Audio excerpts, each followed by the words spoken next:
ഉസ്താദ് പറഞ്ഞു അള്ളാഹു ഇറങ്ങിയതെന്ന് പറഞ്ഞാൽ അള്ളാഹിന്റെ റഹ്മത്ത് ഇറങ്ങിയതെന്ന്. ഞാൻ അങ്ങനെ പറഞ്ഞിട്ടില്ല.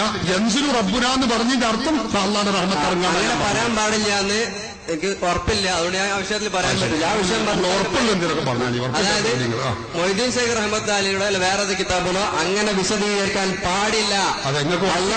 അള്ളാഹു എങ്ങനെയാണ് റഹ്മത്ത് ഇറങ്ങാന്ന് പറയാൻ പാടില്ല.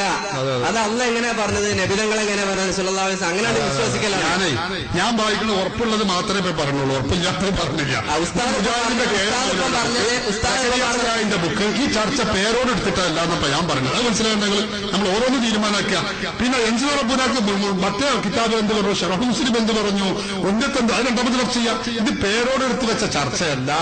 അള്ളാഹ് ഒരു ഭാഗമുണ്ട്, ജഡമുണ്ട് എന്ന് വിശ്വസിക്കൽ ഹറാമാണെന്ന് 1952 ഇത് പിന്നെ മുജാഹിദ് പണ്ഡിത സഭയുടെ സംസ്ഥാന vice president MA Muhammad Ali Sullami എഴുതിയ ഈ പുസ്തകത്തിന്റെ ഈ 39ാമത്തെ പേജിൽ അയാൾ പറയുന്നു, 34ാമത്തെ പേജിൽ പറയുന്നു, 2001 ജൂൺ 4 നമ്മുടെ അടുത്ത പ്രദേശമായ പുളിക്കൽ മദീനത്തുൽ ഉലൂമിൽ ചേർന്ന മുജാഹിദ് മൗലവിമാരുടെ യോഗത്തിൽ വെച്ചാണ് ഈ പുതിയ തൗഹീദ് ഉണ്ടാകുന്നത്. അള്ളാഹിനെ നിരാകാരനായി ചിത്രീകരിക്കുന്നത് ശരിയല്ല.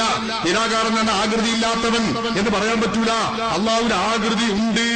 ഇതാ പുതിയ തീരുമാനം, പുതിയ തൗഹീദാണിത്. അത് മുജാഹിദുകളെ തുടങ്ങി വെച്ചത്. അതിനെയാണ് ഞങ്ങൾ എതിർക്കുന്നത്. അത് ഞങ്ങൾ എതിർക്കുക തന്നെ ചെയ്യും. ആ വിശ്വാസം ഇസ്ലാമികമല്ലേ അല്ല. അതാര് പറഞ്ഞിട്ടും കാര്യമില്ല, ഇസ്ലാമികമല്ല. അതിനെതിരിൽ മുഹ്യിദ്ദീൻ ശൈഖും പറഞ്ഞിട്ടില്ല, ഒരു ശൈഖും പറഞ്ഞിട്ടും ഇല്ല. ഉസ്താദ് ശരീരം ഉണ്ടാകാന്നുള്ള വാന്ന് പറഞ്ഞാൽ അള്ള ഖുർആനിൽ വജ്ഹുല്ല എന്ന് പറഞ്ഞാൽ വജ്ഹ് ഇല്ല എന്ന് പറയാൻ പാടില്ല. വജ്ഹ് ഇല്ല എന്ന് പറയാൻ പറ്റൂല. അങ്ങനെ തന്നെ എന്ന് പറയാൻ പറ്റൂല. അവിടെ വേണ്ട വജ്ഹ് ഉണ്ട് എന്ന് പറയാം, മുഖമുണ്ടെന്ന് പറയാൻ പറ്റൂല. വജ്ഹ് ഉണ്ട് എന്ന് പറയാം, മുഖമുണ്ടെന്ന് പറയാൻ പറ്റൂല. അള്ള അങ്ങനെ പറഞ്ഞ അങ്ങനെ അങ്ങനെ തന്നെ വിശ്വസിക്കാം. അങ്ങനെ തന്നെ വിശ്വസിക്കില്ല. അതിന്റെ രൂപം പറഞ്ഞിട്ടില്ലല്ലോ. ഇല്ല. പിന്നെ എവിടുന്ന് നിങ്ങൾക്ക് മുജാഹിദുകൾക്ക് മുഖം അർത്ഥം കിട്ടി? അർത്ഥം എവിടുന്ന് കിട്ടി? രണ്ട് കൈ എന്ന് എവിടുന്ന് കിട്ടി മുജാഹിദുകൾക്ക്? ഞങ്ങൾ ചോദിക്കുകയാണ്. ഖുർആൻ പറഞ്ഞാൽ അതുപോലെ വിശ്വസിക്കല്ലേ വേണ്ടത്? രണ്ട് കൈ എന്ന് എവിടുന്ന് കിട്ടി? മുഖം എന്ന് എവിടുന്ന് കിട്ടി? കണ്ണ് എന്ന് എവിടുന്ന് കിട്ടി? ഇതാ ഞങ്ങൾക്ക് അറിയണം.